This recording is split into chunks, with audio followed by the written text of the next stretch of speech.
പുതിയൊരു വീഡിയോയിലേക്ക് എല്ലാവർക്കും സ്വാഗതം. അങ്ങനെ ബാലചന്ദ്രനാണെങ്കിലും വീണ്ടും റൂമിൽ വന്നിരിക്കുന്നതാണ് കാണിക്കുന്നത്. എന്നിട്ട് ബെഡിലിരുന്നിട്ട് AC ഒക്കെ ഓൺ ചെയ്യുന്നുണ്ട്. അത് കഴിഞ്ഞ് വീണ്ടും ഫോൺ എടുക്കുകയാണ് കേട്ടോ. അലീനയും രേവതിക്കുട്ടിയും തമ്മിലുള്ള കോൾ റെക്കോർഡ് എല്ലാം കേൾക്കുകയാണ്. അപ്പോൾ രേവതിക്കുട്ടി അലീനയോട് ചോദിക്കുന്നുണ്ടായിരുന്നല്ലോ, ചേച്ചി 2 ദിവസം കൂടെ കഴിഞ്ഞാൽ പോരുമോ, അവിടുന്ന് വരുമോ എന്നുള്ളത്. അപ്പോൾ അലീന പറയുകയാണല്ലോ, മാഡം എന്നെ വിളിച്ചിട്ട് ഇവിടുന്ന് പോകാൻ വേണ്ടി പറഞ്ഞിട്ടുണ്ട്. അപ്പോൾ ഞാൻ വന്നതിന് ശേഷമാണ് അവരുടെ വീട്ടിൽ ഇത്രയും പ്രശ്നങ്ങൾ ഉണ്ടായി എന്നൊക്കെയാണ് പറയുന്നത്. ഞാൻ എന്ത് ചെയ്തിട്ടാ, അവർ അവരുടെ മകൻ തന്നെയല്ലേ ഇതിനൊക്കെ കാരണം എന്നൊക്കെ ഇങ്ങനെ അലീന രേവതിക്കുട്ടീനോട് പറയുന്നതും, അതുപോലെ തന്നെ പിന്നീട് എനിക്കിങ്ങനെ സാറിനോടൊന്ന് യാത്ര പറയണം, അതുപോലെ തന്നെ മനുവേട്ടനല്ലേ എന്നെ കൊണ്ടുവന്നത്, എന്നെ ഒരിക്കലും സ്നേഹിക്കില്ല അംഗീകരിക്കില്ല എന്നൊക്കെ വിചാരിച്ച ആളാണ് ബാലചന്ദ്ര സാറ്. അപ്പോൾ എനിക്ക് ഏറ്റവും കൂടുതൽ സ്നേഹം പരിഗണനയൊക്കെ തന്നത് ആ സാറാണ്. അപ്പോൾ ആ സാറിനോട് യാത്ര പറയണ്ടേ എന്നൊക്കെയുള്ള കാര്യങ്ങൾ രേവതിക്കുട്ടീനോട് അലീന പറയുന്നുണ്ടായിരുന്നല്ലോ. അപ്പോൾ അതൊക്കെ കേൾക്കുകയാണ് കേട്ടോ ബാലേന്ദ്രൻ. അപ്പം അതിൻ്റെ ഇടയിൽ തന്നെ രേവതിക്കുട്ടിയും മാമച്ചായനും ഗ്രേസമ്മയും കൂടെ ഷെറിൻ്റെ വീട്ടിൽ എത്തുന്നത് കാണിക്കുന്നുണ്ട്. അവിടെ എത്തുമ്പോൾ തന്നെ മാമച്ചായനോട് രേവതിക്കുട്ടി ചോദിക്കുന്നുണ്ടായിരുന്നു, ഇതന്നെയല്ലേ വീടെന്ന്. അപ്പം മാമച്ചായൻ പറയും, ഇതന്നെയാണ് സ്ഥലം എന്ന് പറയും കേട്ടോ. അപ്പോൾ ഇവിടെ ഒന്നും ആരും കാണുന്നില്ലല്ലോ എന്നിങ്ങനെ രേവതിക്കുട്ടി ചുറ്റും നോക്കിയിട്ട് പറയുമ്പോൾ ഗ്രേസമ്മ ചോദിക്കുന്നുണ്ടായിരുന്നു, അതെന്താ നീ അവരോട് വിളിച്ച് പറഞ്ഞിട്ടുണ്ടായിരുന്നോ നീ വരുന്ന കാര്യം എന്ന് പറയും. അല്ല, നമ്മളിങ്ങനെ കാറ് നിർത്തുന്ന ശബ്ദമെങ്കിലും കേട്ടാലേ ആരെങ്കിലും ഇറങ്ങി വരേണ്ട, ഇവിടെ ഒന്നും ആരും കാണുന്നില്ല എന്ന് പറയും കേട്ടോ. അപ്പോൾ അതിനല്ലേ നമ്മൾ വന്നത്, നമുക്ക് ഇറങ്ങി നോക്കാമെന്ന് പറഞ്ഞ് അവർ അവിടെ ചെന്നിട്ട് കോളിംഗ് ബെല്ല് അടിക്കുന്നുണ്ടായിരുന്നു. അതിൻ്റെ ഇടയിൽ രേവതിക്കുട്ടിയാണെങ്കിലും ഗ്രേസമ്മേനോട് ചോദിക്കുന്നുണ്ടായിരുന്നു, ഇവിടെ ആരൊക്കെ ഉണ്ടായിരുന്നു അന്ന് ആൻറ്റി വന്ന സമയത്ത് എന്ന് ചോദിക്കും കേട്ടോ. അപ്പോൾ അന്ന് ഇവിടെ എല്ലാവരും ഉണ്ടായിരുന്നു, വല്യമ്മച്ചി അങ്ങനെയുള്ള ആളുകളുടെ പേരൊക്കെ പറയുന്നുണ്ട്. അത് കഴിഞ്ഞ് പിന്നീട് എന്തായാലും അവിടെയുള്ള ആരോ വന്നിട്ട് വാതിൽ തുറക്കുന്നുണ്ട്. അവരെന്തായാലും അകത്തേക്ക് ക്ഷണിക്കുന്നുണ്ടായിരുന്നു കേട്ടോ. അപ്പോൾ അവരോട് ചോദിക്കുന്നുണ്ട്, നിങ്ങൾ എവിടുന്നാണ് വരുന്നതെന്ന്. അപ്പോൾ എറണാകുളത്ത് നിന്നാണ് വരുന്നത്, ഞങ്ങൾ മുൻപ് ഇവിടെ വന്നിട്ടുണ്ട് എന്ന് പറയുമ്പോഴാണ് അകത്തേക്കൊക്കെ കയറിയിരിക്കാനായിട്ട് പറയുന്നത്. എന്തായാലും അവരെ അവിടെ കൊണ്ടിരുത്തുന്നുണ്ട്. അത് കഴിഞ്ഞ് പിന്നീട് ആ കുട്ടീനോടാണെങ്കിലും ഗ്രേസമ്മ ആരാന്ന് ചോദിക്കുന്നുണ്ട് കേട്ടോ. അപ്പോൾ ഞാൻ ഇവിടുത്തെ റോബിച്ചായൻ്റെ ഭാര്യയാണ്, ആൻസിയാണ് എന്ന് പറയും. 2 വർഷമായിട്ടുള്ള കല്യാണം കഴിഞ്ഞിട്ട് എന്ന് പറയുമ്പോൾ അതാണ് ഞങ്ങൾ മനസ്സിലാവാതിരുന്നത്.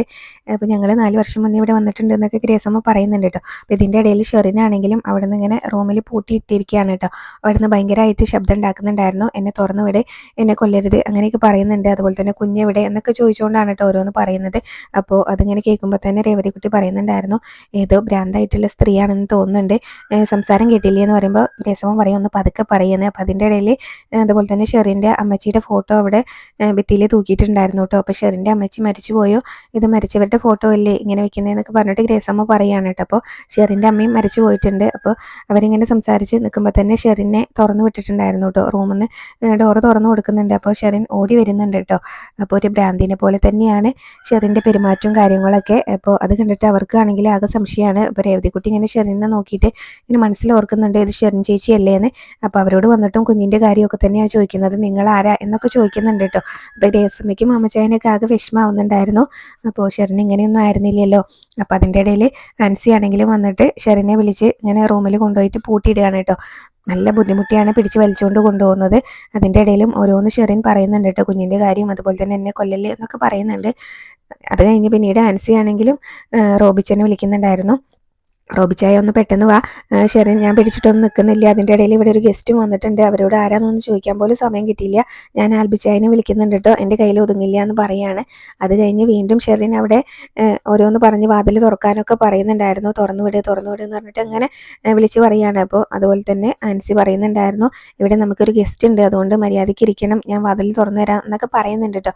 പിന്നീടും ബാലചന്ദ്രനെയാണ് കാണിക്കുന്നത്. ബാലചന്ദ്രൻ അലീനയും രേവതിക്കുട്ടിയും തമ്മിലുള്ള ആ വോയിസ് തന്നെ വീണ്ടും വീണ്ടും കേട്ടുകൊണ്ടിരിക്കുകയാണ് കേട്ടോ. അപ്പോൾ രേവതിക്കുട്ടി പറയുന്നുണ്ടായിരുന്നല്ലോ, പരട്ട പെണ്ണുപിള്ളേനെ വിളിച്ച് മാറ്റി നിർത്തിയിട്ട് അവരുടെ മുഖത്ത് നോക്കി തന്നെ പറയണം, 22 വർഷം മുന്നേ നിങ്ങൾ പെറ്റ് തള്ളിയിട്ടുള്ള സന്തതിയാണ്, നിങ്ങളെ ഒന്ന് അമ്മയെന്ന് വിളിക്കാനും അതുപോലെ തന്നെ നിങ്ങളെ ഒന്ന് കാണാനും ഒക്കെ കൊതിച്ചിട്ടാണ് ഞാൻ ഇങ്ങോട്ട് വന്നത്, നിങ്ങളുടെ സ്വന്തം മകളാണ് ഞാൻ എന്ന് ഇങ്ങനെ രേവതിക്കുട്ടി പറയുന്നുണ്ടായിരുന്നല്ലോ. അപ്പോൾ അത്രയെങ്കിലും അവരോട് പറഞ്ഞിട്ട് വേണം ചേച്ചി അവിടെ നിന്ന് ഇറങ്ങാൻ, അപ്പോൾ ചേച്ചിനോട് ചെയ്തതിനൊക്കെ അവരിങ്ങനെ അനുഭവിക്കണം എന്നൊക്കെ പറഞ്ഞ കാര്യങ്ങളൊക്കെ വീണ്ടും വീണ്ടും ബാലേന്ദ്രൻ കേൾക്കുകയാണ് കേട്ടോ.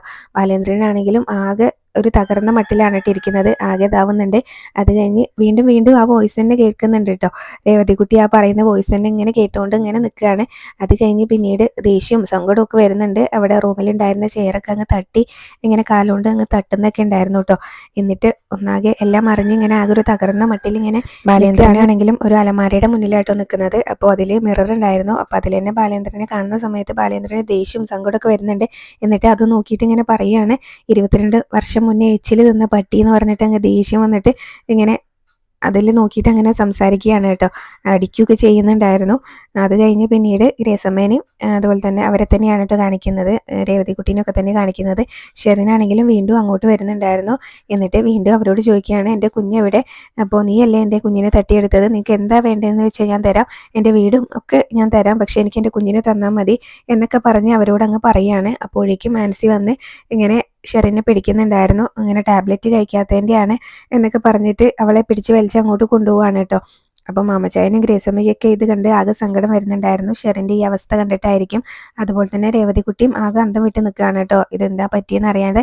രേവതിക്കുട്ടിക്കാണെങ്കിലും ആകെ പേടിയൊക്കെ ആവുന്നുണ്ട്. എന്നിട്ട് ഗ്രേസമ്മയുടെ പിറകിലേക്ക് അങ്ങ് നിൽക്കുന്നുണ്ടായിരുന്നു കേട്ടോ. അപ്പോൾ ഗ്രേസമ്മ ഇനിയിപ്പോൾ നമുക്ക് പോയാലോ എന്ന് പറയുമ്പോൾ, നമ്മൾ എന്തിനാണോ ഇങ്ങോട്ട് വന്നത് അത് നമ്മൾ അങ്ങനെ അറിഞ്ഞിട്ടില്ലല്ലോ, അപ്പോൾ നമുക്ക് കുറച്ചുകൂടെ ഒന്ന് വെയിറ്റ് ചെയ്യാം, അവരെന്താ ചെയ്യുന്നത് നോക്കട്ടെ എന്നൊക്കെ പറഞ്ഞ് അവിടെ തന്നെ നിൽക്കുകയാണ്. അപ്പോഴേക്കും ആൻസിയുടെ ആങ്ങളെയാണെന്ന് തോന്നുന്നുണ്ട് റോബിച്ചൻ അങ്ങോട്ട് വരുന്നുണ്ടായിരുന്നു. അതിൻ്റെ ഇടയിൽ റോബിച്ചനാണെങ്കിലും ആൽബിച്ചായനെ ഫോൺ വിളിക്കുന്നുണ്ടായിരുന്നു കേട്ടോ. ഇവിടെ ആരൊക്കെയോ ഗസ്റ്റ് വന്നിട്ടുണ്ട്, ഞാൻ എന്തായാലും കയറി നോക്കട്ടെ, എന്തായാലും പെട്ടെന്ന് ആൽബിച്ചായ ഇങ്ങോട്ട് വാ എന്ന് പറയും കേട്ടോ. എന്തായാലും അവളെ ഇവിടുന്ന് ഞാൻ കൊണ്ടുപോവാണെന്ന് പറയുന്നുണ്ട്. അപ്പോൾ ഷെറിനെ ഹോസ്പിറ്റലിലേക്ക് കൊണ്ടുപോകാനാണെന്ന് തോന്നുന്നുണ്ട് കേട്ടോ. അപ്പം മാമച്ചായനെയും ഗ്രേസമ്മേനെയൊക്കെ കയറുന്ന സമയത്ത് തന്നെ റോബിച്ചനെ കാണുമ്പോൾ തന്നെ ഇങ്ങനെ എന്തോ ഒരു മുഖപരിചയം തോന്നുന്നുണ്ട്. അപ്പം നിങ്ങളെ കണ്ട് പരിചയം ഉണ്ടല്ലോ എന്ന് പറയുമ്പോൾ, ഞങ്ങൾ എറണാകുളത്ത് നിന്ന് വരികയെന്ന് പറയും കേട്ടോ. ഓ, നിങ്ങൾ എന്തിനാ ഇപ്പം ഇങ്ങോട്ട് വന്നത്? അപ്പോൾ അങ്ങനെ അവർ പരിചയപ്പെടുത്തി കൊടുക്കുന്ന സമയത്ത്, ഓ നിങ്ങൾ എന്തിനാ ഇപ്പം ഇങ്ങോട്ട് വന്നത് എന്ന് ചോദിക്കും.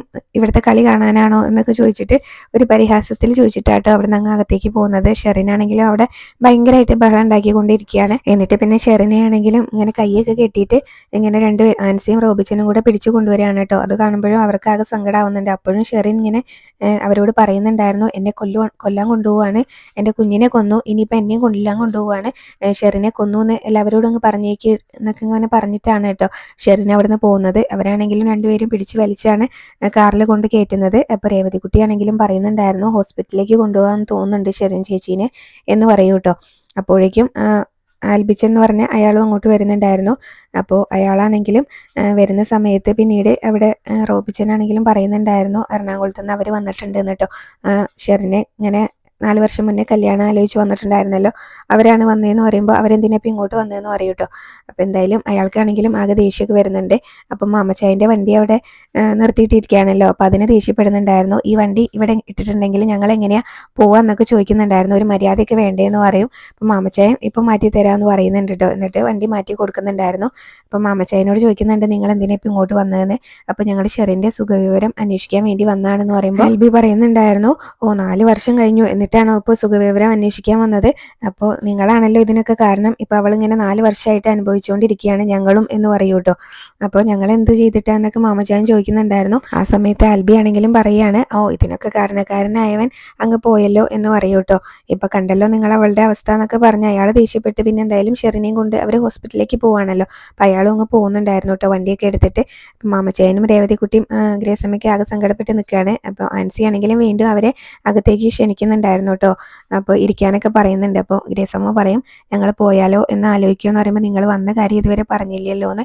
അപ്പോൾ ഗ്രേസമ്മ പറയുന്നുണ്ടായിരുന്നു, ഇനിയിപ്പോൾ അത് പറയണമെന്നാണ് ഞങ്ങൾ ആലോചിക്കുന്നതെന്ന് പറയും കേട്ടോ. അപ്പോൾ ഇത്രയൊക്കെയാണ് ഇന്നത്തെ എപ്പിസോഡിൽ കാണിച്ചിട്ടുണ്ടായിരുന്നത്. പിന്നെ നാളത്തെ പ്രൊമോയിൽ ഷെറിന് എന്താ പറ്റിയെന്നൊക്കെ ഇങ്ങനെ ആൻസിനോട് ഗ്രേസമ്മ ചോദിക്കുന്നുണ്ട്.